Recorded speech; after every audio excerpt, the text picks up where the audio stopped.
Good evening friends, मैं शिवम आप सभी का स्वागत करता हूं आप सभी के अपने YouTube channel the fire study पर। तो आज हम लोग का दूसरा लेक्चर होने वाला है इन्वायरमेंट का, और इसमें आज हम लोग करने वाले हैं इकोलॉजी एंड इकोसिस्टम। हिंदी में बोलें तो पारिस्थितिकी एवं पारिस्थितिकी तंत्र। तो जो दोस्त अभी तक मेरी पहली वीडियो नहीं देखे हैं इन्वायरमेंट की पहला लेक्चर, वो लोग प्लेलिस्ट से जाके वीडियो को देख लें, और अगर अच्छा लगे तो चैनल को सब्सक्राइब कर लें। तो चलिए साथियों, देर ना करते हुए आज हम लोग शुरू करते हैं आज के बारे में। लेकिन आज के पढ़ने से पहले हम लोग थोड़ा पिछले चैप्टर के बारे में थोड़ा सा रिवाइज कर लेते हैं, जिससे हमको आसानी होगी आज वाला चैप्टर पढ़ने में। तो हम आज पढ़ेंगे जैसे पारिस्थितिकी। लेकिन हम लोगों ने पिछले लेक्चर में क्या देखा था? हमने देखा था कि पर्यावरण क्या होता है। जैसे परि प्लस आवरण, यानी पर्यावरण जो है परिधन आवरण शब्द से मिलकर बना होता है। पर्यावरण संरक्षण अधिनियम 1986 में आया था। हम लोगों ने देखा था कि जिस तरीके से पर्यावरण का जो है संबंध है वायुमंडल, स्थलमंडल, जीवमंडल और जलमंडल, एक वैन आरेख करके मैंने डायग्राम बना के आपको दिखाया था। उसके बाद मैंने आपको धारणी और सतत विकास बताया था। फिर आपको मैंने एटमॉस्फेयर के बारे में यानी वायुमंडल बताया था कि कौन कौन सी गैसें वायुमंडल में पाई जाती हैं, किस तत्व यौगिक का मिश्रण होता है वायुमंडल। धारणी विकास मैंने आपको कराया था कल ही। और फिर कल का जो चैप्टर था वो काफ़ी लंबा था, 1.5 घंटे का लेक्चर था, तो आप लोग जाके उसको अच्छे से देख लिया। और क्विज भी मैंने साथ साथ कराया है हर टॉपिक का। आज भी हम लोग ऐसे ही करेंगे, हर टॉपिक का फिर क्वेश्चन करेंगे। एनसीईआरटी प्लस घटना चक्र का सार रहेगा, जो कि टेट की दृष्टि से या फिर सुपर टेट की दृष्टि से बहुत ही महत्वपूर्ण है। आपके टी जो 30 क्वेश्चन हैं टेट में आते हैं इन्वायरमेंट से, और 10 क्वेश्चन आपके सुपर टेट में आते हैं इन्वायरमेंट से। तो ये 40 नंबर अगर आपको लेना है तो प्रतिदिन आप डेली जो है इस चैनल से जुड़ जाइए, और हर विषय का हम अध्यायवार पढ़ाई करेंगे। तो पहले हम लोग शुरू किए हैं इन्वायरमेंट। और हम लोगों ने कल देखा था पृथ्वी शिखर सम्मेलन यानी रियो समिट जो हुआ था आपका 1992 से। उसके बाद 97 वाला देखा, 2002, 2012 रियो 20 हमने देखा था। फिर हमने बहुत से संगठन एवं संस्थान के बारे में पढ़ा था, और आप लोगों से मैंने पूछा भी था कुछ, तो आप लोगों ने कमेंट करके बताया भी था। तो आज भी हम लोग लास्ट में क्विज करेंगे। फिर हमने जो है छाता विधान देखा था कि किस अधिनियम को छाता विधान कहते हैं, जैसे पर्यावरण संरक्षण अधिनियम। फिर भोपाल गैस त्रासदी के बारे में बताया था आपको। और फिर ये संस्था बताया था कि कौन कौन सी इंपॉर्टेंट संस्था है, जैसे एनजीटी को बताया था, नेशनल ग्रीन ट्रिब्यूनल। इसके जो वर्तमान में चेयरमैन हैं वो जस्टिस ए गोयल यानी आदर्श कुमार गोयल। ये सब इंपॉर्टेंट बातें मैंने आपको पहले लेक्चर में बताया था। तो इस लेक्चर को पढ़ने से पहले आप लोग पहली वाली वीडियो को देख लीजिएगा, क्योंकि बहुत ही वो इंपॉर्टेंट चैप्टर है। अगर आपको वो समझ में आ गया, फिर आज हम क्या पढ़ाने वाले हैं वो आपको अच्छे से समझ में आ जाएगा। तो चलिए शुरू करते हैं। जो अपने कदमों की काबिलियत पर विश्वास रखते हैं वो ही अक्सर मंजिल पर पहुंचते हैं। तो आपको भरोसा रखना है अपने ऊपर और आगे बढ़ते रहना है। तो आज हम लोग करेंगे पारिस्थितिकी क्या होता है। तो trust your own and keep moving on, अपने ऊपर भरोसा रखिए और आगे बढ़ते रहिए। तो चलिए इसी सीरीज में आज हम लोग करते हैं चैप्टर 2 पारिस्थितिकी एवं पारिस्थितिकी तंत्र। तो देखते हैं कि पारिस्थितिकी की परिभाषा क्या होती है। तो पारिस्थितिकी की जो है दो परिभाषाएं हैं। पहली परिभाषा जो दिया था वो दिए थे 1865 में रेटर ने, और दूसरी परिभाषा जो दिए थे वो अर्नेस्ट हैकल ने दिया था 1869 में। तो आपके अगर एग्जाम में कभी आता है पारिस्थितिकी का जो खोज है या शब्द का सर्वप्रथम प्रयोग किसने किया था, तो वो रेटर रहेगा। अगर रेटर ऑप्शन में नहीं रहते हैं तो वो अर्नेस्ट हैकेल हो जाएंगे। 1869 में इन्होंने पारिस्थितिकी यानी इकोलॉजी शब्द का खोज किया था, और इन्होंने इंग्लिश में इसको बताया था कि पारिस्थितिकी यानी इकोलॉजी होता है। ठीक है, आज इसी के बारे में हम लोग अच्छे से चर्चा करने वाले हैं। तो पारिस्थितिकी की परिभाषा क्या होती है कि पारिस्थितिकी जीव विज्ञान की एक शाखा है जिसमें जीव समुदायों तथा उनके वातावरण के मध्य पारस्परिक संबंधों का अध्ययन करते हैं। पारिस्थितिकी एक ऐसा तंत्र है कि जिसमें जीव विज्ञान के जो सभी जैविक या अजैविक घटक होते हैं उन सभी का परस्पर जो संबंध है उसी का अध्ययन किया जाता है। यानी अगर हम सीधे सीधे साफ शब्दों में बोलें तो जीव, जो हमारे जीव हैं और जो बाहर का वातावरण है उनमें जो संबंध है वही आपका पारिस्थितिकी है। अगर और साफ शब्द में बोला जाए तो लिखा जाएगा इसको परि प्लस स्थिति। जैसे हमने पढ़ा था कि पर्यावरण में होता है परिधन आवरण, उसी तरीके से पारिस्थितिकी में परि प्लस स्थिति, हमारे चारों तरफ की क्या स्थिति है वही आपकी पारिस्थितिकी है यानी इकोलॉजी है। चलिए आगे देखते हैं। तो पारिस्थितिकी की सर्वप्रथम खोज किसने किया था? रेटर ने 1865 में। उसके बाद फिर इकोलॉजी शब्द दिया था किसने? अर्नेस्ट हैकल ने 1869 में, 1869। और उन्होंने दो शब्द से इकोलॉजी का शब्द बनाया था। कौन कौन से? एक था ओकोस और एक था लोगोस। ओकोस का मतलब होता है हाउस और लिविंग स्पेस यानी घर या आवास, और वहीं दूसरा लोगोस का मतलब होता है साइंस और स्टडी यानी अध्ययन। तो जिसमें हम घर या आवास का अध्ययन करते हैं वही होता है इकोलॉजी यानी पारिस्थितिकी। और इसकी खोज किसने किया था? अर्नेल हैकल ने 1869 में। चलिए हम आपको एक चित्र के माध्यम से दिखाना चाहते हैं कि किस प्रकार से वनस्पति, जंतु एवं जलवायु के बीच जो संबंध है उसकी रूपरेखा जो तय होती है वो कैसे होती है, और एक दूसरे के बिना वो लोग संभव नहीं है। इसलिए ये संबंध वाला फिगर है, आप लोग देख लीजिए कि मिट्टी, वनस्पति, जलवायु, जंतु यानी जो हमारा सॉइल है, जो हमारे वनस्पतियां हैं, जो हमारे जीव जंतु हैं, और जो क्लाइमेट है, उनमें आपस में कैसा संबंध है। चलिए मैं आपको दिखाता हूं। जैसे आप एरो के माध्यम से देख सकते हैं कि जो मिट्टी है, मिट्टी का संबंध किससे है? वनस्पति का। और फिर वनस्पति का क्लॉकवाइज और एंटी क्लॉकवाइज यानी आपसी संबंध है। तो वनस्पति का संबंध हमारा सॉइल से है, मिट्टी से है, और मिट्टी का संबंध वनस्पति से। उसी तरीके से फिर आप देखेंगे मिट्टी का संबंध जंतु से है और जंतु का संबंध मिट्टी से। और अगर आप फिर देखेंगे कि मिट्टी का संबंध किससे है? जलवायु से है, और जलवायु का संबंध मिट्टी से। उसी तरीके से जंतु का संबंध किससे है? जंतु का संबंध वनस्पति से है, वनस्पति का संबंध जंतु से है। तो आप रिसाइकिल जो ये देख रहे हैं, चक्रण ये जो है, अब जैसे क्या होता है कि कई लोग कहते हैं कि पृथ्वी की उत्पत्ति कैसे हुई, ठीक है, कोई पेड़ की उत्पत्ति कैसे हुई, मानव की उत्पत्ति कैसे हुई, मानव कैसे इस पृथ्वी पर आए, तो इसमें बहुत सारे मतभेद है। तो ये जो चक्रण प्रक्रिया होती है आपका, इसी से किसी चीज की उत्पत्ति होती है। मतलब बिना चक्र के कोई चीज आपसी संबंध नहीं रख सकते हैं। जैसे पहले बीज आया कि फल आया कि मानव आया कि क्या आया, तो ये जो है चक्रण से ही होता है। तो वनस्पति का संबंध जलवायु से और जलवायु का संबंध वनस्पति से, फिर वही जलवायु का संबंध जंतु से, जंतु का संबंध जलवायु से, जंतु का संबंध मिट्टी से, मिट्टी का संबंध जंतु से, और मिट्टी का संबंध वनस्पति से, वनस्पति का संबंध। फिर आपको ऐसे एरो पूरब से पश्चिम जो है, इधर आपका जो है, इधर आपका ईस्ट हो गया, इधर आपका वेस्ट हो गया, इधर आपका नॉर्थ हो गया, इधर आपका साउथ हो गया।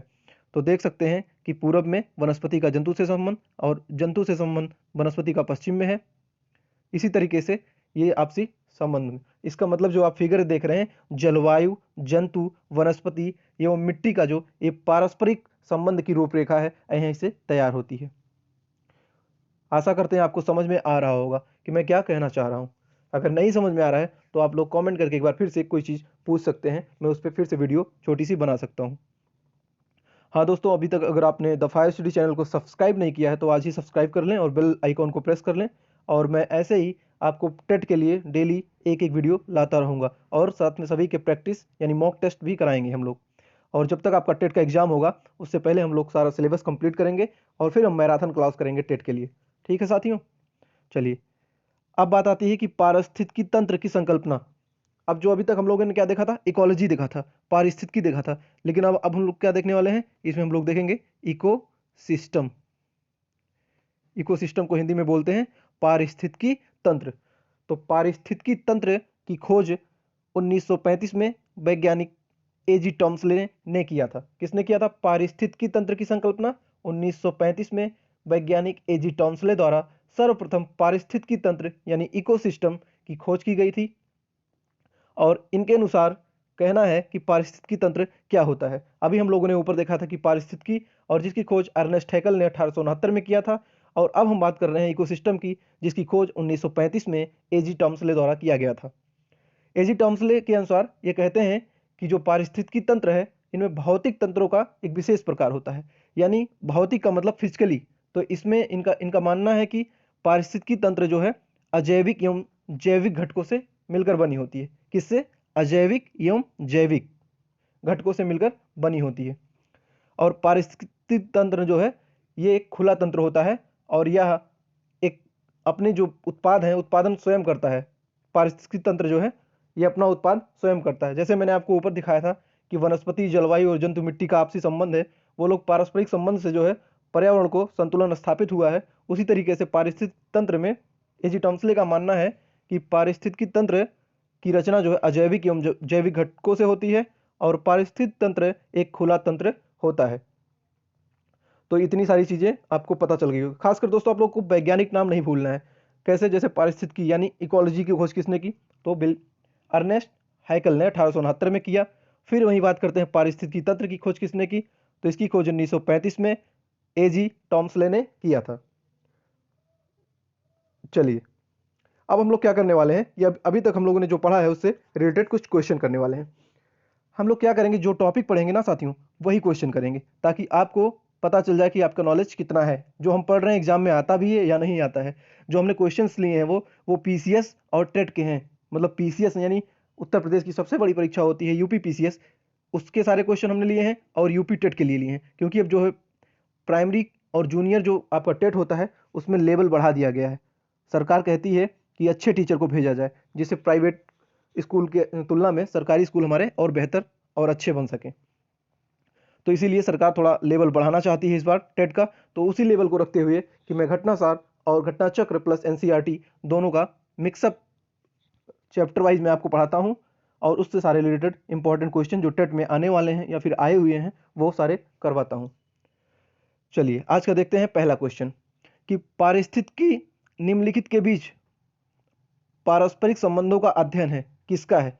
पारिस्थितिकी हमारा किससे बना हुआ है? तो भैया मनुष्य और वन नहीं, पति और पत्नी नहीं, इससे तो घर बनता है पति और पत्नी से। अब पता नहीं बनता है कि टूटता है, आप लोग बताइएगा। मृदा और जल, ये सब तो है ही, वातावरण में हमारे आते हैं, तो जीव और वातावरण हो जाएगा। जीव वातावरण में हमारा क्या क्या आ गया? सब कुछ आ गया, उसी में मनुष्य हो गया, वन हो गया, पति पत्नी हो गए, मृदा हो गया, जल हो गया। तो एक ही शब्द में हमारे सब कुछ आते हैं, यानी जीव और वातावरण। इसका मतलब हो गया जीव यानी जीव जैविक घटनाएं सारी होंगी, और वातावरण में क्या होगी? अजैविक या जैविक घटनाएं दोनों होंगी। तो हमारा जो पारिस्थितिकी तंत्र है वो जैविक तथा अजैविक घटकों से मिलकर बना है। तो यहाँ ये क्वेश्चन हमारा क्लियर हो गया। चलिए आगे देखते हैं दूसरा क्वेश्चन। देखिए वैज्ञानिक नाम पूछा गया ना, पारिस्थितिकी तंत्र यानी इकोसिस्टम की संकल्पना को किसने प्रस्तावित किया था, किसके द्वारा लाया गया था? तो टेलर, हंटिंगन, डी.आर. स्टोडन, एजी टॉम्सले। यहाँ देखिए टॉम्सले लिखा हुआ है, तो उनका पूरा नाम एजी टॉम्सले है, और पारिस्थितिकी तंत्र की संकल्पना इन्होंने 1935 में दिया था। चलिए अगला क्वेश्चन, क्वेश्चन नंबर 3। मैंने जितना पढ़ाया है सारे क्वेश्चन वहीं से आपके बन जाएंगे। अब ये क्वेश्चन कहता है कि निम्न में से कौन सी पारिस्थितिकी तंत्र के विषय में सही नहीं है? ठीक है, तो क्वेश्चन आपको बड़ा दिख रहा होगा, घबराइएगा मत, एक एक विकल्प पढ़ते जाइए और सही उत्तर इसका आराम से हो जाएगा। पहला विकल्प कहता है कि यह अजैविक एवं जैविक दोनों संगठनों से युक्त होता है। बिल्कुल सही बात। ये पूछा गया है कि पारिस्थितिकी तंत्र के विषय में कौन सही नहीं है, तो पहला तो हमारा सही हो गया। फिर इसकी अपनी स्वयं की उत्पादकता होती है, मैंने आपको बताया था अभी ऊपर ना कि पारिस्थितिकी तंत्र का स्वयं का उत्पादकता होता है, तो ये भी विकल्प हमारा सही हो जाएगा। फिर देखते हैं यह एक बंद तंत्र होता है। नहीं दोस्तों, अभी मैंने जस्ट आपको ऊपर बताया था कि पारिस्थितिकी तंत्र जो है एक खुला तंत्र होता है, तो यानी हमारा ये विकल्प आपका गलत हो गया। और यह एक प्राकृतिक संसाधन तंत्र होता है, बिल्कुल सही बात है। तो हमारा जो सी वाला ऑप्शन है वो सही हो जाएगा, यानी ये पारिस्थितिकी तंत्र के विषय में सही नहीं है। तो यह एक खुला तंत्र होता है, लेकिन ऑप्शंस में बंद तंत्र दिया था। तो यही आपकी छोटी छोटी जो है विकल्प को ध्यान से पढ़ना है, और क्वेश्चन आपके आसानी से हो जाएंगे। अगला क्वेश्चन है क्वेश्चन नंबर 5 कि पृथ्वी का सर्वाधिक बृहद पारिस्थितिकी तंत्र निम्नलिखित में से कौन सा है? तो पृथ्वी का सबसे बड़ा जो पारिस्थितिकी तंत्र है वो है जैवमंडल। कौन सा? बायोस्फीयर, इंग्लिश में इसको बोलेंगे बायोस्फीयर, जैवमंडल। पृथ्वी का सबसे बृहत्तम यानी सबसे बड़ा जो है पारिस्थितिकी तंत्र है जैवमंडल। चलिए अगला देखते हैं। हाँ, अब हमारे आ जाते हैं कि परितंत्र के घटक कौन कौन से हैं। कैसे हमारा जो अभी तक हमने देखा था पारिस्थितिकी तंत्र, अब हम उसके घटक देखने वाले हैं कि कौन कौन से घटक से हमारा परितंत्र जो है मिलके बना है। अभी तक हमने पढ़ा कि जैविक अजैविक घटनाओं से मिलके बना है। अब हम लोग देखेंगे कि कौन सी वो जैविक अजैविक क्रियाएं होती हैं जिससे हमारा परितंत्र मिलके बना होता है। तो दोस्तों परितंत्र यानी जो परिप्लस तंत्र, चारों ओर का जो तंत्र है, यानी जहां आप रहते हैं, जैसे आप मान लीजिए उत्तर प्रदेश में रहते हैं, तो आपके आसपास का जो क्लाइमेट है यानी जलवायु है, मौसम है, वही आपका क्या होता है? परितंत्र होता है। और उसके घटक कौन कौन से होते हैं? उसमें जैविक एवं अजैविक, जैसे उसमें पेड़ पौधे भी रहेंगे, जीव जंतु भी रहेंगे, मानव भी रहेंगे, छोटे पादप भी रहेंगे। तो ये सब शामिल हैं हमारे परितंत्र के घटक में। और ये जो है जैविक तथा अजैविक घटकों से मिलकर बनी हुई एक रचना होती है। चलिए, हाँ देखिए फिर आ गया वही कि पारिस्थितिकी तंत्र एक खुला तंत्र होता है। कैसा तंत्र होता है इकोसिस्टम हमारा? तो खुला तंत्र होता है, ओपन सिस्टम।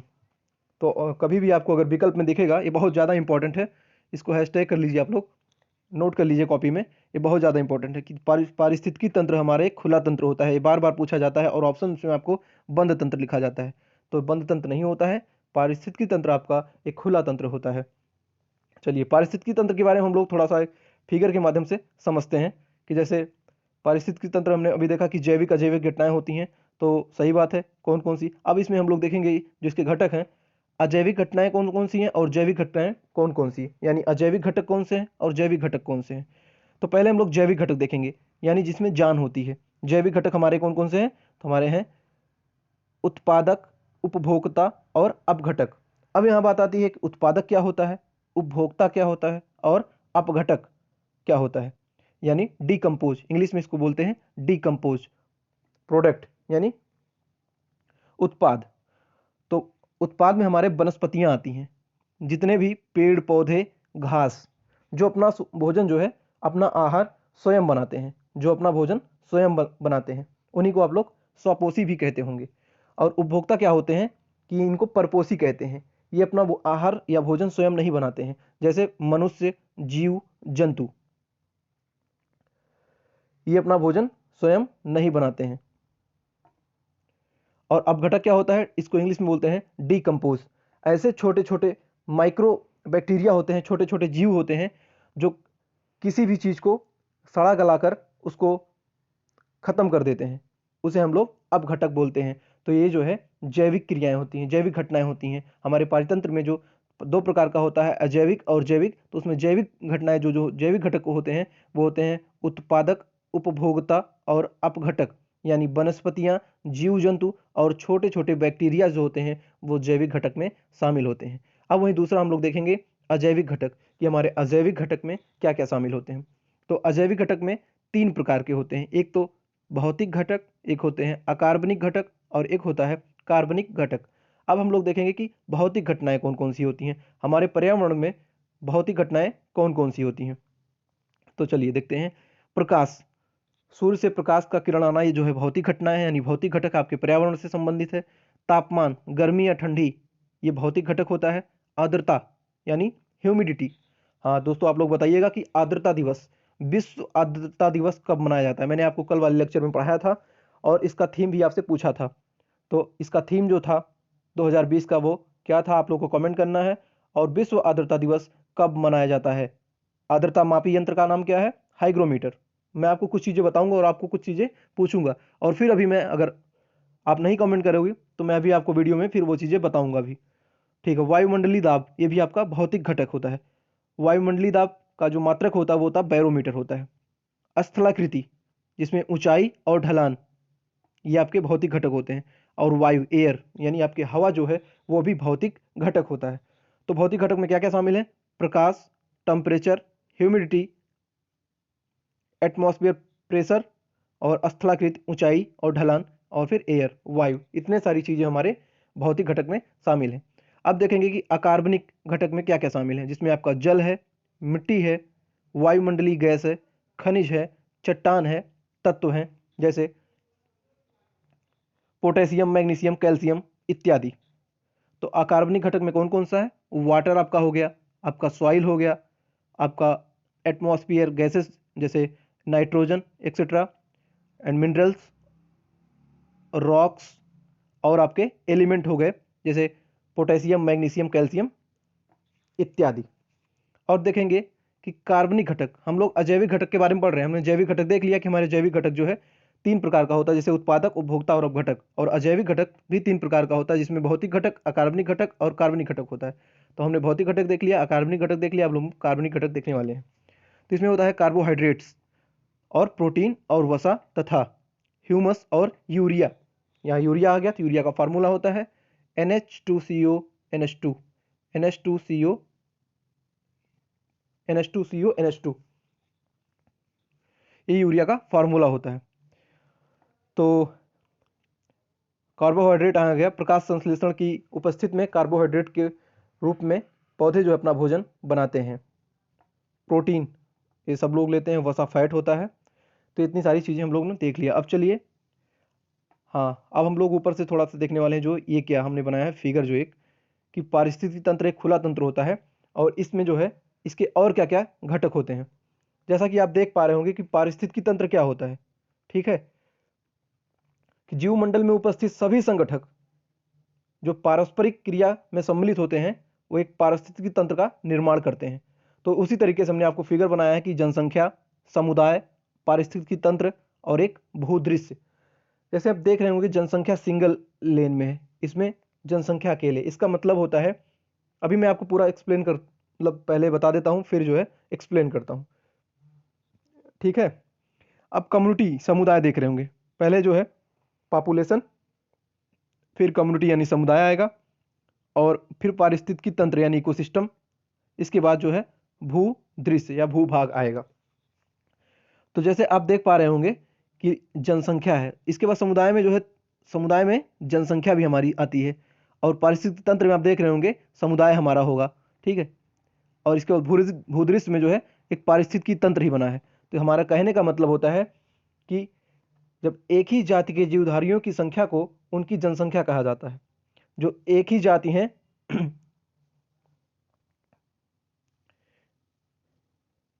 एक ही जाति के जीवधारियों की संख्या को उनकी जनसंख्या कहा जाता है। मतलब जहां एक ही जाति के लोग रहते हों वहां की वह जनसंख्या हो जाती है। और जब दो या दो से अधिक जातियों की जनसंख्या मिलकर एक समुदाय बनाती है, देखिए जनसंख्या यहाँ पे मिली हुई है, यानी समुदाय में दो या दो से अधिक जनसंख्या मिली हुई है। और जब कई समुदाय यानी दो या दो से अधिक समुदाय मिलकर एक पारिस्थितिकी तंत्र का निर्माण करते हैं। अब देखिए यहाँ पे समुदाय मिला हुआ है, जनसंख्या इसमें है, इसमें समुदाय है, ये सब मिला हुआ किसमें, पारिस्थितिकी तंत्र में। और फिर भूदृश्य का निर्माण कैसे होता है कि जब दो या दो से अधिक पारितंत्र एक जगह पे हो तो वह हमारा भूदृश्य होता है। तो इस तरीके से हम कह सकते हैं कि एक ही जाति के जीवधारियों की संख्या को उनकी जनसंख्या कहते हैं, ठीक। दो या दो से अधिक जातियों की जनसंख्या मिलकर एक समुदाय का निर्माण करती है, यानी कम्युनिटी का निर्माण करती है। फिर क्या होता है कि कई समुदाय पर मिलकर पारिस्थितिकी तंत्र का निर्माण करते हैं। फिर एक निश्चित भू क्षेत्र में एक या एक से अधिक पारिस्थितिकी तंत्र मिलकर एक भूदृश्य का निर्माण करते हैं। तो ये जो है इंपॉर्टेंट था, जो मैंने आपको बता दिया। कई बार आएगा आपको एग्जाम में कि सीरीज पूछेगा क्या होगा, तो पहले जनसंख्या होगा, ठीक है, क्या होगा, पहले जनसंख्या, फिर समुदाय, फिर पारिस्थितिकी तंत्र होगा, और फिर उस जो है भूदृश्य होगा। तो सीरीज जो है आरोही क्रम में आप ऐसे लगाएंगे, पहले हमारा जनसंख्या होगा, फिर समुदाय होगा, फिर पारिस्थितिकी तंत्र होगा, फिर जो है भूदृश्य होगा। चलिए, हमने ये देख लिया। अब हम लोग पारिस्थितिकी तंत्र के घटक के बारे में देखेंगे। जो भी हम लोग बात कर रहे थे स्वपोषी और परपोषी के बारे में, अब हम लोग वही देखने वाले हैं। स्वपोषी मीन्स होता है ऑटोट्रोपिक कंपोनेंट। स्वपोषी क्या होता है, ऑटोट्रोफोनिक कंपोनेंट, इसको इंग्लिश में बोलते हैं, और हिंदी में स्वपोषी संगठन बोलते हैं, संगठक बोलते हैं। तो स्वपोषी हम उन्हें कहते हैं, ये पारिस्थितिकी तंत्र के घटक होते हैं दोस्तों। ये जैविक संगठक होते हैं। जैविक संगठक कौन कौन से, स्वपोषी और परपोषी। पहला स्वपोषी है, इसको इंग्लिश में कहते हैं ऑटोट्रोफिक कंपोनेंट, और ये अपना भोजन स्वयं बनाते हैं। स्वपोषित में क्या होता है, स्वपोषित ऐसे हम जीवों या जंतुओं को कहते हैं जो अपना भोजन स्वयं बनाते हैं। जैसे पेड़ पौधे, हरे घास, ये लोग अपना भोजन स्वयं बनाते हैं। इसके बाद परपोषित संगठक संगठक संगठक आता है, और ये लोग इसमें क्या होता है कि ये लोग अपना आहार या भोजन स्वयं नहीं बनाते हैं। जैसे जीव जंतु और मनुष्य, ये लोग अपना भोजन स्वयं नहीं बनाते हैं। जीव जंतु और मनुष्य अपना भोजन स्वयं नहीं बनाता, वो जैसे अनाज बोता है, उसके बाद अनाज जो आपका प्राथमिक उत्पादक होता है, और मनुष्य क्या होता है, प्राथमिक या द्वितीयक उपभोक्ता होता है। मैं आपको जब फिर आगे पढ़ाऊंगा इसी चैप्टर में, नेक्स्ट पार्ट में, जब इसका सेकंड पार्ट आएगा इस वीडियो का, तो उसमें बताऊंगा कि मतलब क्या प्राथमिक उत्पादक होता है, प्राथमिक उपभोक्ता क्या होता है, फूड चेन क्या होता है, खाद्य श्रृंखला आपकी क्या होती है, और फिर ऊर्जा का प्रवाह कैसे होता है, जो लिंडर ने दिया था कि 10% जो है ऊर्जा का एक पोषक तत्व से दूसरे पोषक तत्व में जाने के लिए 10% ऊर्जा का नियम जो लिंडमान ने दिया था 1942 में, जो आपका टेट में पूछा जाता है दोस्तों। ये सारी अगले वीडियो में चैप्टर को हम लोग खत्म करेंगे, ecology and ecology system, ecosystem के बारे वाला चैप्टर जो होगा। तो स्वपोषी और परपोषी। स्वपोषी ऐसे संगठक होते हैं जो अपना भोजन स्वयं बनाते हैं, जैसे पेड़ पौधे, हरे घास। और परपोषी संगठक वह होते हैं जो अपना भोजन स्वयं नहीं बनाते हैं, जैसे जीव जंतु और मनुष्य। ठीक, अब एग्जाम्पल लिया हूं, आपको बताता हूं कि जैसे घास आपका क्या है, वो है स्वपोषी है, और बकरी क्या है, परपोषी है। क्योंकि घास जो है अपना भोजन स्वयं बनाती है, वो किसी बिना परपोषी की मदद से। लेकिन परपोषी क्या होते हैं, ये आपके प्राथमिक उपभोक्ता होते हैं, यानी जो प्राथमिक उत्पादक होता है अपना भोजन स्वयं बनाया उसको खाएगा। बकरी क्या खाती है, बकरी घास खाती है, इसीलिए बकरी को प्राथमिक उपभोक्ता बोलते हैं, या परपोषी होती है। ये दूसरे पे टिकी होती है, यानी ये घास पे टिकी होती है। अगर घास नहीं होगी तो बकरी नहीं होगी, लेकिन ऐसा नहीं कह सकते अगर बकरी नहीं होगी तो घास भी नहीं होगा। तो घास का संबंध बकरी से है। चलिए, प्रकृति में पारिस्थितिक तंत्र को दो भागों में विभाजित किया गया है। कौन कौन से दो भाग हैं जिसको पारिस्थितिक तंत्र को बांटा गया है, आइए देखते हैं कौन से वो भाग हैं। हाँ, ये आ गया फिगर के माध्यम से। वो है आपका स्थली, जली और मानवीकृत। ये मानवीकृत जो है बाद में ऐड हुआ है, ये पारिस्थितिक तंत्र का मूल जो है भाग नहीं है, लेकिन स्थली और जली जो है पारिस्थितिक तंत्र में आते हैं। लेकिन फिर जब मानव की उत्पत्ति हुई, फिर मानव ने कृषि करना, खेत खलियान बनाना, एक्वेरियम रखना, मछली पालना, अंतरिक्ष यान जैसे कई सारे खोज किए, और वह भी पारिस्थितिक तंत्र का एक मानवीकृत हिस्सा बन गया। तो इसलिए अब हम कह सकते हैं कि पारिस्थितिक तंत्र के स्थली, जली और मानवीकृत तीन प्रकार के घटक होते हैं। तो अब हम लोग देखेंगे स्थली घटक में हमारा क्या होता है। स्थली घटक में हमारा होता है वन, घास का मैदान, मरुस्थल, डिजर्ट्स, ये हमारे स्थलीय होते हैं जो स्थल पे पाए जाते हैं। जैसे वन होगा, वन हो गया आपका, घास का मैदान हो गया, घास स्थल हो गया, मरुस्थल हो गया, ये सब कहाँ होगा, ये हमारा स्थल पे होगा, भूभाग पे होगा एक। और जली, जली में क्या होगा, जली दो प्रकार का होता है, एक होता है अलवणी जल, एक होता है लवणी जल। तो अलवणी जल में क्या होगा, तालाब, झील और झरना, मतलब यहाँ का आपका पानी पीने लायक रहेगा, आप यहाँ का पानी पी सकते हैं, ठीक है। लेकिन जो लवड़ी जल होगा आपका, उसमें नमकीन होता है, वो खारा होता है, जैसे समुद्र का पानी, ज्वार नदमुख का पानी और लवड़ झील जैसे होते हैं। जैसे अगर हम बात करें अलवड़ी जल की, जैसे आपका जो झील है, जैसे उलर झील, जो कश्मीर में एक वुलर झील है, भारत की सबसे बड़ी मीठे पानी या ताजे पानी की झील है, उसमें नमक नहीं पाया जाता, वो पीने योग्य पानी है। अगर वहीं हम बात करते हैं लवड़ी झील में, तो ये आपका हो जाएगा चिल्का झील, भारत की जो है सबसे खारे पानी की सबसे बड़ी झील चिल्का झील है। सांबर झील भी आपका है खारे पानी का, तो ये जो है इसमें NaCl पाया जाता है, सोडियम क्लोराइड पाया जाता है, इसलिए लवड़ी जल हो जाते हैं। अब हमने देख लिया कि मानवकृत क्या होता है, कृषि, खेत खलिहान, जल, जीवाश्म, एक्वेरियम और अंतरिक्ष यान, यानी जो इसरो लॉन्च करता है अपना इंडियन स्पेस रिसर्च ऑर्गेनाइजेशन, जो सैटेलाइट लॉन्च करता है, ये जो है एक मानव द्वारा बनाया गया है, इसलिए जो है पारिस्थितिक तंत्र में इसे मानवीकृत घटक के रूप में जाना जाता है। ठीक है दोस्तों, हम लोगों ने ये पढ़ लिया। घास का मैदान एग्जाम में बहुत पूछता है कि कौन सा किस प्रकार का घटक है, तो मानवीकृत घटक होता है। लेकिन वन, झील और घास का मैदान ये प्राकृतिक पारितंत्र होता है। वहीं अगर हम बात करेंगे धान के खेत का, तो धान के खेत जो है मानव द्वारा निर्मित, वो कृत्रिम पारिस्थितिकी तंत्र होता है। तो आप लोग जरूर इसको याद कर लीजिए और नोट डाउन कर लीजिए कि धान का खेत जो है ये प्राकृतिक नहीं है, ये कृत्रिम पारिस्थितिकी तंत्र है, यानी मानव द्वारा बनाया गया है, आर्टिफिशियल इकोसिस्टम है धान का खेत। एक्वेरियम या फिर सैटेलाइट जो लॉन्च होता है इसरो द्वारा, या फिर अंतरिक्ष स्टेशन जो हम लोग बनाते हैं, वो सब आपका मानव द्वारा बनाया जाता है, वो नेचुरल नहीं होता है। चलिए, अब कुछ हम इंपॉर्टेंट तथ्य के बारे में बात कर लेते हैं जो बहुत ही इंपॉर्टेंट है। जैसे पृथ्वी के लगभग 71% भाग पर जलीय पारिस्थितिक तंत्र का विस्तार है, अतः यह विश्व के सर्वाधिक क्षेत्र पर फैला हुआ है। आप सबको पता होगा कि पृथ्वी पे लगभग 70% भाग जो है जल है, और 30% के आसपास ही आपका भूभाग है, जहाँ पे आदमी रहते हैं, खेती होती है और वन वगैरह रहते हैं। लेकिन 71% भाग पर क्या होता है, कई बार तो एग्जाम में आपको डायरेक्ट पूछ लिया जाता है कि पृथ्वी पर कुल कितने प्रतिशत भाग जो है जल का होता है। तो 71% भाग जो है, या 75% आप कह सकते हैं लगभग, भाग जो है जल का होता है।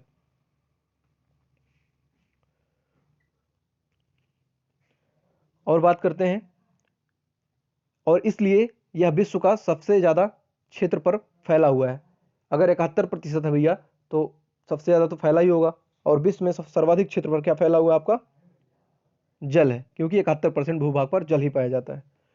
उसके बाद है समुद्र विश्व का विशालतम पारिस्थितिकी तंत्र है।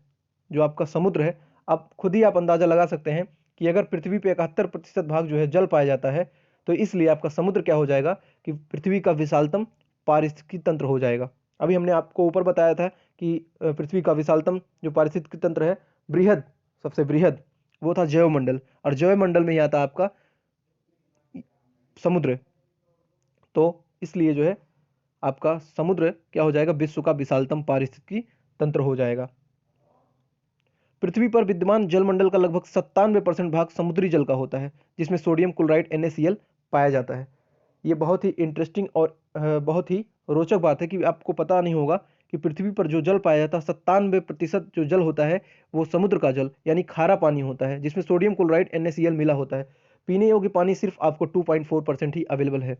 इसलिए पानी को जितना ज़्यादा हो सके आप लोग पानी को बचाइए। और पानी को बचाने के लिए कुछ देशों के भी समझौता हुआ, और हर देश ने अपने अलग अलग वाटर पॉलिसीज़ बनाई हुई हैं। जैसे जल नीति भारत में भी काम कर रहा है, और इसी के तहत जो है विश्व में एक बार समझौता हुआ था, और उसी के रूप में उसी के बाद 22 मार्च को प्रतिवर्ष विश्व जल दिवस के रूप में, वर्ल्ड वाटर डे के रूप में मनाया जाता है। क्या मनाया जाता है? 22 मार्च को विश्व जल दिवस के रूप में मनाया जाता है। और 2020 की जो थीम है वो है जल और जलवायु परिवर्तन। 22 मार्च 2020 को, उस टाइम कोरोना चल रहा था, तो इसलिए वर्चुअल इसका सम्मेलन हुआ था। और 22 मार्च को जो इसका थीम रखा गया था 2020 में, वो था वाटर एंड क्लाइमेट चेंज, जल और जलवायु परिवर्तन। तो अगर आपको वीडियो अच्छा लग रहा हो, ठीक है, तो दोस्तों लाइक तो कर दीजिए। किस्मत मौका देती है लेकिन परिश्रम चौंका देती है। तो अगर आपका किस्मत सही है और आप प्रतिदिन इस चैनल के माध्यम से जुड़े हैं, तो आप एक दिन जरूर अध्यापक के रूप में शपथ पत्र, नियुक्ति पत्र ग्रहण करने वाले हैं। किस्मत मौका देती है लेकिन परिश्रम चौंका देती है। कहने का मतलब यही है कि अगर कभी आप गधे थे तो कभी आप शेर बन जाएंगे। कभी आपको कोई गधा बोलता हो, लेकिन अगर आप रेगुलर पढ़ने लगते हैं एक समाज से दूरियां बनाकर, और फिर जब आपका सिलेक्शन हो जाता है तो वही गधा बोलने वाले लोग आपको शेर बोलने लगते हैं, शेर की उपाधि दे देती हैं। तो इसलिए अपने किस्मत को बदलिए और आज से ही परिश्रम करना चालू कर दीजिए, और द फायर स्टडी पर आप लोग जुड़ जाइए और सब्सक्राइब कर लीजिए, क्योंकि प्रतिदिन ऐसे ही नए नए वीडियो चैप्टर वाइज हम लोग लाते रहेंगे। पहले हम लोग पढ़ेंगे पर्यावरण, उसके बाद फिर हम लोग हिंदी या पढ़ेंगे, फिर संस्कृत पढ़ेंगे, मनोविज्ञान और गणित, सभी विषयों को कंप्लीट करने वाले हैं। पूरा टेट का फुल कंप्लीट सिलेबस आपको फ्री में दिया जा रहा है बिना किसी चार्जेस के, और आपको इसी में मॉक टेस्ट भी और मैराथन क्लास भी आपका इसी में इंक्लूड रहेगा। तो ठीक है दोस्तों, हम लोगों ने क्या कर लिया? पारिस्थितिकी आज पढ़ लिया, पारिस्थितिकी तंत्र पढ़ लिया, तंत्र के घटक पढ़ लिया, पारिस्थितिकी तंत्र के घटक पढ़ लिया जिसमें स्वपोषी, परपोषी, और फिर आपका पारिस्थितिकी तंत्र कैसे फैला हुआ है स्थलीय, जलीय और मानवीकृत द्वारा उन घटकों के रूप में। अब जो है हम लोग का अगला टॉपिक जो है आता है उससे क्वेश्चन। अब जितना हम लोगों ने पढ़ लिया है इससे रिलेटेड क्वेश्चन करेंगे, और फिर इसके बाद हम लोग पढ़ेंगे कि पारिस्थितिकी असंतुलन कैसे है, कि जो हमारा पर्यावरण है ये असंतुलित कैसे होता है। चलिए क्वेश्चन देखते हैं। अभी मैंने आपको कराया था कि कौन सा जैव मंडल तक जैविक संगठन का सही क्रम है। आपको मैंने अभी ऊपर ही कराया था, ठीक है, कि अधोलिखित में से कौन सा जीव से आपको बताना है, जीव से जैव मंडल तक संगठन का सही क्रम है। तो सही क्रम क्या हो जाएगा? जनसंख्या से पारिस्थितिकी तंत्र नहीं बनती है, जनसंख्या से हमारा समुदाय बनता है। तो भूदृश्य, ये भूदृश्य हमारा अंतिम में होता है, ये भी गलत हो जाएगा। और जनसंख्या से हमारा समुदाय बनेगा, और समुदाय से एक पारिस्थितिकी तंत्र का निर्माण होगा, और पारिस्थितिकी तंत्र से एक भूदृश्य की निर्माण होगा। इसलिए हम कह सकते हैं कि जो हमारा जनसंख्या होता है वही जनसंख्या हमारा एक समुदाय बनाती है। जैसे जहाँ पे कई बिरादरी के लोग रहते हैं, कई जैसे OBC, जनरल, SC ST जब एक ही जगह मिल जाते हैं, एक ही गांव में रहते हैं, तो उसको समुदाय बोला जाता है। और वही समुदाय के लोग एक पारिस्थितिकी तंत्र का निर्माण करते हैं। एक या एक से अधिक जब समुदाय मिलते हैं, मतलब 2 या 3 गांव के लोग जब मिल जाएंगे तो एक पारिस्थितिकी तंत्र बनाएंगे, और जब वही 2 या 3 गांव के लोग जो है एक भूदृश्य में मिल जाएंगे तो क्या बनाएंगे? भूदृश्य बनाएंगे उसके अंदर पारिस्थितिक तंत्र आपका शामिल होता है। चलिए अगला क्वेश्चन देखते हैं। अगला है कि निम्नलिखित में से कौन सा एक कृत्रिम पारितंत्र है। मैंने अभी आपको बताया था प्राकृतिक पारितंत्र और कृत्रिम पारितंत्र। तो कृत्रिम आपका क्या हो जाएगा, तालाब आपका जो प्राकृतिक है, वन आपका प्राकृतिक है, और खेत जो है आपका मानव द्वारा बनाया गया है, इसलिए जो है इसका सही उत्तर यही हो जाएगा। ये आपके विकल्प गलत हो जाएंगे। तो निम्नलिखित में से कौन सा एक कृत्रिम पारितंत्र है। तो खेत एक कृत्रिम पारितंत्र है, क्योंकि खेत, जल जीवशाला, अंतरिक्ष यान जैसे विषयों पर मानव ने कार्य करके उसको बाद में पारितंत्र में जोड़ा है, इसलिए इसे मानवीकृत पारितंत्र के नाम से भी जाना जाता है। क्वेश्चन अगला है, फिर कहता है कि निम्नलिखित में से कौन सा एक पारिस्थितिकी तंत्र पृथ्वी के सर्वाधिक क्षेत्र पर फैला हुआ है। अभी मैंने आपको ऊपर कराया था, तो आप लोग बताइएगा, आपको टाइम दे रहा हूं। तो सबसे ज्यादा क्या फैला हुआ है दोस्तों पृथ्वी पर। मैंने आपको बताया था कि समुद्र 71% जो है जल का भाग पृथ्वी पर है, मौजूद है, जिसमें पीने योग्य पानी आपका सिर्फ 2.4% ही है। समुद्री जल कितना है, वो है आपका 97% जो है समुद्री जल है। सेव वाटर इसलिए कहा जाता है कि पानी को आप जितना हो सके उतना ज़्यादा पानी को बचाइए और ज़्यादा से ज़्यादा पौधे लगाइए पर्यावरण को संरक्षण प्रदान करने के लिए।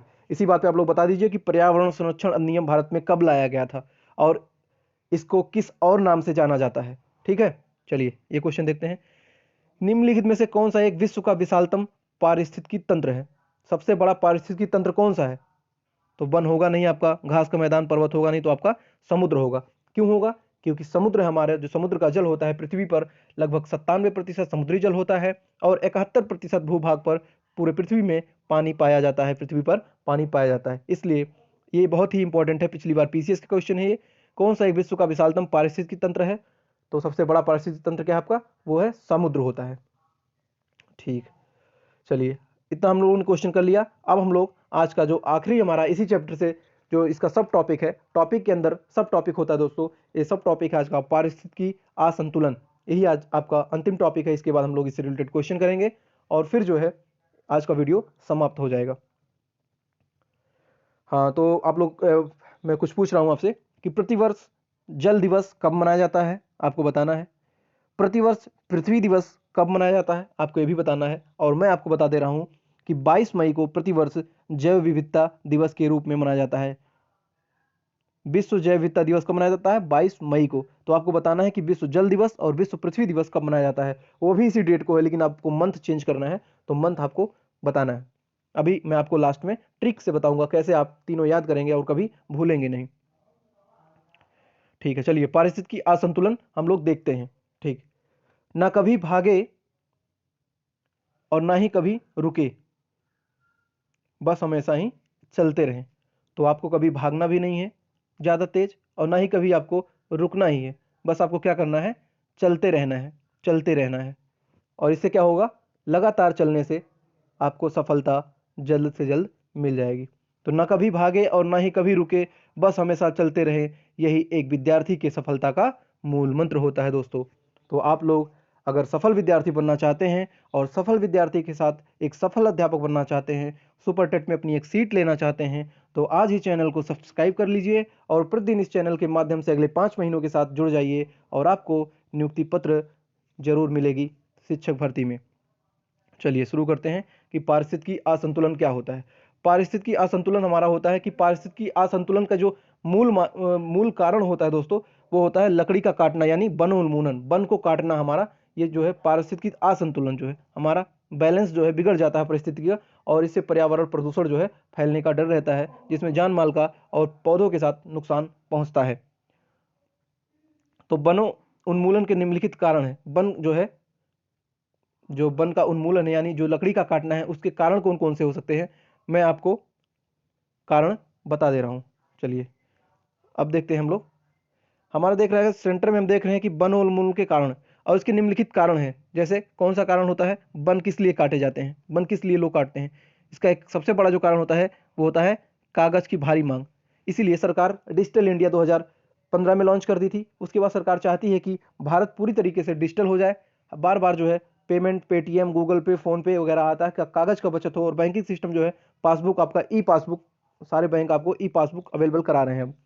तो कागज़ की भारी मांग की वजह से जंगलों को काटा जाता है, लकड़ियों को काटा जाता है, जिससे कागज़ आपका निर्माण होता है। क्या होता है दूसरा रीज़न कि प्राकृतिक आपदा, वनों को जब काटते हैं आप, तो जैसे कोई प्राकृतिक आपदा जब आती है तो वनों को काटना पड़ जाता है, ठीक। फिर वनों को चारागाह के रूप में परिवर्तन, जैसे वन में क्या होता है, पशु चराने ले जाते हैं तो उससे भी वन खत्म हो जाते हैं और ऑक्सीजन की कमी हो जाती है, बैलेंस बिगड़ने लगता है वन का, तो इसलिए पर्यावरण का संतुलन बिगड़ने लगता है। तो इससे अगला कारण होता है कि वन भूमि का कृषि भूमि में परिवर्तन।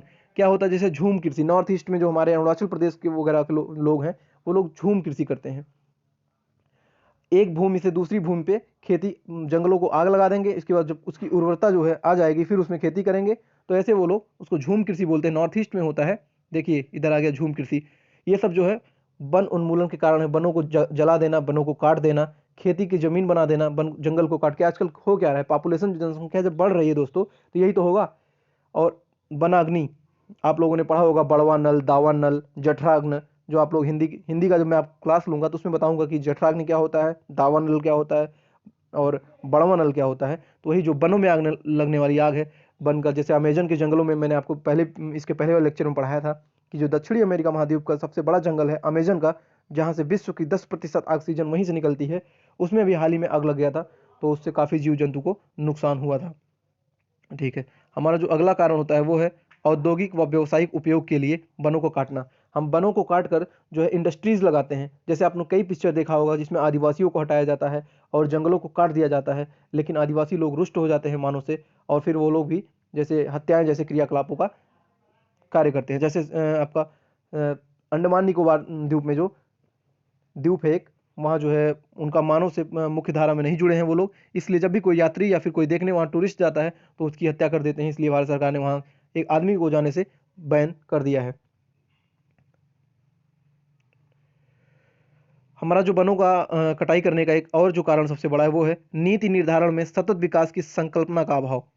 अभी मैंने आपको बताया था कि सतत विकास क्या होता है, उसकी पूरी संकल्पना आपको इसके पहले वाले लेक्चर में बताई थी, तो इसलिए ये आपको समझ में अगर नहीं आएगा कि सस्टेनेबल डेवलपमेंट क्या होता है तो आप लोग इसके पहले वाली वीडियो जरूर जाकर देख लीजिए। और शहरीकरण, आजकल कोई गांव में रहना नहीं चाहता है, सब शहरों में भाग रहे हैं, और शहरों में जब भागेंगे तो वनों की कटाई होगी और नए नए घर का निर्माण होगा, और जिससे नए नए शहर की स्थापना हो सकती है। तो ये सब जो आपके वनों के कटाई के प्रमुख कारण रहे हैं। और हम लोग देखते हैं इसी कड़ी में हम लोग वनों को हमेशा अपना मान के चलना चाहिए, ठीक है। जैसे एक इंसान के प्रति लगाव होता है, उसी तरीके से आपको पर्यावरण से भी लगाव होना चाहिए। अभी आप लोगों ने हाल ही में चर्चित एक लड़की है 16 साल की, ग्रेटा थनबर्ग, स्वीडन की, क्या नाम उसका, ग्रेटा थनबर्ग, और इसको बात हो रही थी, ये नोबेल के लिए नॉमिनेट हुई थी, लेकिन इसको 2020 में नॉमिनेट किया गया था नोबेल के लिए, लेकिन मिला नहीं। 2020 का शांति जो मिला है वो मिला है WFP, वर्ल्ड फूड प्रोग्राम। बात की जा रही थी कि अगर ग्रेटा थुनबर्ग को शांति के क्षेत्र में नोबेल मिलता है तो सबसे युवा लड़की हो जाएंगी, लेकिन इसके पहले 2014 में कैलाश सत्यार्थी के साथ मलाला यूसुफजई अभी तक सबसे 21 साल की हैं जिनको नोबेल पुरस्कार, सबसे कम उम्र की हैं नोबेल शांति पाने वाली महिला, पाकिस्तान की मलाला यूसुफजई, ठीक है। तो पारिस्थितिकी तंत्र से आप लोग को लगाव रखना है, आप लोग को जितना ज़्यादा हो सके पौधों को रोपित करिए, और अगर आपके गांव या शहर में या आसपास में अगर वन की कटाई होती है, हरे पौधों की कटाई होती है, तो ज़रूर उनको रोकिए, उनको पर्यावरण के लाभ आप लोग बता सकते हैं, क्योंकि आप लोग पढ़े लिखे लोग हैं और पढ़े लिखे लोग ही पारिस्थितिकी संतुलन में बहुत बड़ा रोल निभा सकते हैं। और उसको आप लोग हमेशा अपना मानिए। जिस तरीके से आपका एक परिवार अपने बेटों बेटी और दोस्तों के साथ प्यार होता है, उसी तरीके से आप लोग जंगल से भी प्यार करना सीखिए, क्योंकि संस्कृत का एक श्लोक है कि अयम निजः परोवेति गणना लघु चेतसाम उदार चरिता नाम तु वसुदेव कुटुंबकम, यह मेरा है, यह तुम्हारा है, ऐसी गणना मंद बुद्धि वाले करते हैं, और जो अच्छे लोग होते हैं वो इस पृथ्वी को अपना परिवार मानते हैं। यानी जो पढ़े लिखे लोग हैं, जो अच्छे लोग हैं, जो पर्यावरण प्रेमी हैं, पर्यावरणविद हैं, वो उसी तरीके से आप लोग को रहना है। सब कुछ आपका ही है। अगर आप देख ही रहे हैं कि कोविड-19 का क्या प्रकोप चल रहा है, अगर मानो थोड़ा भी वनों के साथ खिलवाड़ करेगी तो ऐसे जैसे प्राकृतिक आपदाएं, जैसे आप केदारनाथ आपने देखा था 2012-13 में घटनाएं हुई थी, इधर कोविड-19 है, इधर भूकंप आते रहते हैं, इधर ज्वालामुखियां फटती रहती हैं। क्या कारण है? ग्लोबल वार्मिंग होती रहती है। सब यही कारण है कि पारिस्थितिकी असंतुलन, वनों को कटाई करना, ज़्यादा से ज़्यादा आप डीजल पेट्रोल वाली कारों का इस्तेमाल करना, पर्यावरण को गर्मी देना, इससे क्या होगा, ग्लोबल वार्मिंग होगी और आपका बाढ़ आएगी, ये सब भूकंप आएगा, ज्वालामुखी फटेगी, इस जैसी प्राकृतिक आपदाएं आती रहेंगी। तो हमें ईश्वर सचेत कर रहा है, सचेत हो जाना चाहिए कि अभी हमारे पास जो है देर है अंधेर नहीं, इसलिए आप लोग जाग जाइए और पौधों को रोपित करना शुरू कर दीजिए। और दूसरों को भी यही बताइए कि पर्यावरण में अगर आपको सही से रहना है, ऑक्सीजन लेना है और CO2 निकालना है पेड़ों के लिए, तो यही करना पड़ेगा। संतुलन बनाने के लिए आपको पेड़ पौधे लगाना होगा। अभी तक हम लोगों ने वन उन्मूलन के निगेटिव कारण देखे थे कि वन जो है काटने, जैसे उसके क्या क्या कारण हैं, जैसे कागज़ की भारी मांग होती थी, ठीक है, वनों को चारागाह में बदल देते थे, झूम कृषि करते थे, वहाँ वनों में आग लगा के शहर बसा लेते थे और वहाँ उद्योग बसा लेते थे, ये सब जो है वनों के कारण। लेकिन इसके कुछ पॉजिटिव कारण होते हैं। अब पॉजिटिव कारण क्या है, जैसे हम लोग अगर जल प्रबंधन यानी वाटर मैनेजमेंट और वन रोपण, जंगल को लगाएं, वन को बसाएं, और वन्य जीव संरक्षण यानी वन्य जीव सुरक्षा, और भारत सरकार इसलिए लाई भी है कि वन्य जीव सुरक्षा यानी वन्य जीव संरक्षण अधिनियम 1972, जब मैं आपको पढ़ाऊंगा उधर जैवमंडल के बारे में, जिसमें आपको वन्य जीव और वन्य जीव संरक्षण के बारे में बताऊंगा, तो बताऊंगा कि किस तरीके से भारत सरकार ने वन्य जीव संरक्षण अधिनियम 1972 पेश किया था। आपको जब मैं पढ़ाऊंगा जैव विविधता वाला चैप्टर वन्य एवं वन्य जीव, उसमें आपको पूरा डिटेल ये सब इसके ऊपर वीडियो मिलने वाली है। तो हम लोग चैप्टर वाइज वीडियो करने वाले हैं।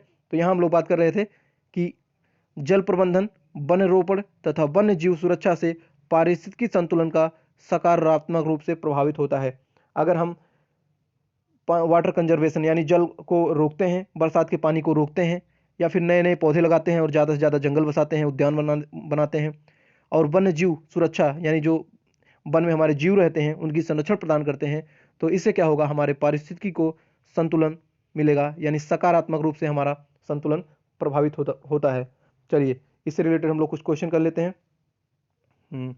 आ गया क्वेश्चन कि निम्न में से कौन सा एक पारिस्थितिकी संतुलन बनाए रखने में मदद नहीं करता है, निम्न में से कौन सा एक पारिस्थितिकी संतुलन बनाए रखने में मदद नहीं करता है। तो ऑप्शंस आपके हैं वनों को काटना, वन रोपण, वर्षा जल प्रबंधन और जैवमंडल भंडार। तो पूछा गया है कि पारिस्थितिकी संतुलन बनाए रखने में कौन मदद नहीं करता है, तो वनों को काटना ये मदद नहीं करता। अभी हमने देखा कि वन रोपण वनों को लगाना है, ठीक है, जैवमंडल भंडार करना है, जीवों की सुरक्षा देना है, और वर्षा जल प्रबंधन करना है। ये तीनों काम तो हम करते हैं, इससे हमारा जो सकारात्मक प्रभाव पड़ता है। लेकिन वहीं अगर हम वनों का उन्मूलन करते हैं या वनों को काटते हैं तो उससे हमारा पारिस्थितिकी संतुलन में जो है पारिस्थितिकी संतुलन बिगड़ जाता है। उसी को हम लोग पारिस्थितिकी असंतुलन बोलते हैं। इसलिए वनों को काटने से बचाइए। Save forest, save water, save earth. चलिए अगला क्वेश्चन है, निम्नलिखित में से किस कार्य से पारिस्थितिकी संतुलन बिगड़ता है। आपको बताना है कौन सा है, अगर आप कार्य करेंगे तो पारिस्थितिकी संतुलन बिगड़कर वो असंतुलित हो जाता है। तो क्या हो जाएगा, लकड़ी काटना, ठीक, क्योंकि सामाजिक वानिकी कार्यक्रम होता है, समाज में वनों के लेकर कार्यक्रम चलाया जाता है और वन महोत्सव होता है। जैसे आप देखते होंगे साउथ में वन महोत्सव बहुत सारे होते हैं, और वन को रोपण करने से संतुलन बनता है, वन महोत्सव करने से संतुलन बनता है, और सामाजिक वानिकी करने से पारिस्थितिकी का संतुलन जो है बनता है। लेकिन अगर आप वनोन्मूलन या लकड़ी को काटेंगे तो उससे हमारे पारिस्थितिकी तंत्र का संतुलन बिगड़ेगा और वो असंतुलित हो जाएगी, जिससे मानव जीवन पर खतरा जो है मंडराएगी। अगला क्वेश्चन, निम्नलिखित में से किसका पारिस्थितिकी संतुलन से संबंध ही नहीं है। आपको इसमें से बताना है कि किसका पारिस्थितिकी संतुलन से संबंध नहीं है। तो जल प्रबंधन, इसका तो संबंध है, वन रोपण इसका भी संबंध है, वन्य जीव संरक्षण 1972 जो आया था वनों को, जीवों को बचाने के लिए वनों में, तो इसका भी संबंध पारिस्थितिकी संतुलन से। लेकिन जो पारिस्थितिकी संतुलन को हमारा नुकसान पहुंचा रही है वो हमारा क्या है, औद्योगिक प्रबंधन। जैसा कि आपको ऊपर मैंने फिगर के माध्यम से बताया भी था कि आप देख रहे हैं, जैसे वनों के जो असंतुलित करने का कारण है वो है औद्योगिक एवं व्यावसायिक उपयोग के लिए लकड़ी काटना। ठीक है, चलिए ये हो गया हमारा अगला ये क्वेश्चन। हाँ, तो आज का हमारा जो है ये टॉपिक खत्म होता है। टॉपिक के अंदर सब टॉपिक, और कल जो हम लोग इसी वीडियो मतलब इसी चैप्टर में हम लोग पढ़ने वाले हैं। कल हम लोग जो पढ़ेंगे वो क्या पढ़ेंगे दोस्तों, हम लोग पढ़ेंगे कि खाद्य श्रृंखला क्या होती है, फूड चेन क्या होता है, कि मतलब किस तरीके से प्राथमिक उत्पादक, प्राथमिक उपभोक्ता, द्वितीयक उपभोक्ता और तृतीयक उपभोक्ता होते हैं, और कैसे ऊर्जा का प्रवाह एक रूप से दूसरे रूप में होता है। ठीक है, जिसमें लिंडन ने 1942 में जो नियम दिया था कि प्रत्येक जो है पोषक तत्व में 10% ऊर्जा जो है वो रूपांतरित हो पाती है। सिर्फ कितना हो पाती है, 10% ऊर्जा का प्रवाह हो गया, पोषण स्थल हो गया। और पिरामिड के माध्यम से हम आपको बताएंगे जैविक आवर्धन, वन जैव वानिकी एवं जैव आवर्धन के लिए क्या क्या सरकार द्वारा किया गया है, भू रासायनिक चक्र एवं जैविक अनुक्रमण आपको बताने वाले हैं, और कुछ इंपॉर्टेंट टॉपिक्स बताएंगे जो परीक्षा की दृष्टि से महत्वपूर्ण है। तो कल आपका ये वाला चैप्टर खत्म हो जाएगा। उसके बाद हम लोग फिर से जो चैप्टर शुरू करेंगे, जैव विविधता हो गया आपका, हरित गृह प्रभाव एवं जलवायु परिवर्तन, ओजोन परत संरक्षण एवं वन्य जीव अभ्यारण्य, जैव मंडल रिजर्व, वैकल्पिक ऊर्जा, प्रदूषण, जल संरक्षण, और जो पंछियां या चिड़िया जो अपना घोंसला बनाती हैं उनका प्रजनन का तरीका क्या होता है, उनका घर कैसे बनता है, और फिर आपके मनाली भारत में जैसे जहाँ बर्फबारी होती है, मनाली, लेह, जम्मू, इन सब सिक्किम में यहाँ पे घर कैसे बनाए जाते हैं, जो आपके एग्जाम में यहाँ से 2 क्वेश्चन एग्जाम में पूछा ही जाता है।